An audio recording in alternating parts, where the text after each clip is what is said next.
কেরালা নাম বদলে কেরলম বদলে যাচ্ছে ভারতের একটি রাজ্যের নাম।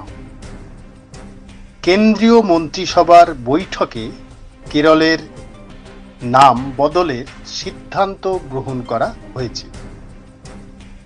কেন্দ্রীয় মন্ত্রী অশ্বিনী বৈষ্ণব এক সাংবাদিক বৈঠকে একথা জানান। কেরালা নাম বদলে কেরলম করা হবে বলে জানানো হয়েছে।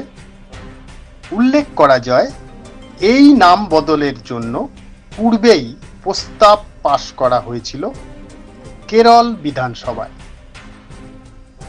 পরবর্তী সময়ে আবেদন জানানো হয় কেন্দ্রীয় সরকারের কাছে।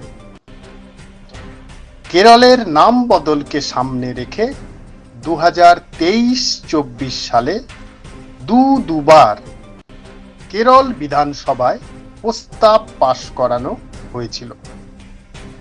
2024 সালের 24 জুন তারিখে কেরল বিধানসভায় সর্বসম্মতভাবে রাজ্যের নাম বদলের প্রস্তাব পাশ হয়েছিল। কেরলের বাম সরকার কেন্দ্রকে রাজ্যের নতুন নাম অনুমোদন দেওয়ার প্রস্তাব পাঠায়।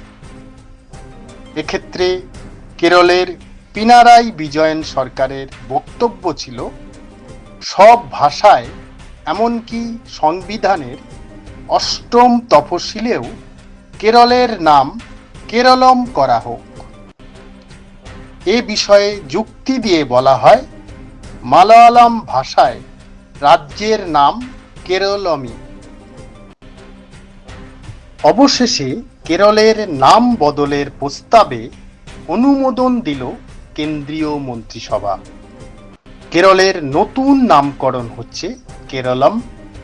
কেন্দ্রীয় মন্ত্রিসভার বৈঠকের পর এই ঘোষণা করেন কেন্দ্রীয় মন্ত্রী অশ্বিনী বৈষ্ণব। শীঘ্রই কেরলে বিধানসভা ভোটের ঘোষণা হবে। তার আগে রাজ্যের এই নাম বদলের প্রস্তাবে কেন্দ্রীয় মন্ত্রিসভার অনুমোদনে শুরু জল্পনা। বিষয়টি তাৎপর্যপূর্ণ বলেও অনেকে মন্তব্য করেছেন।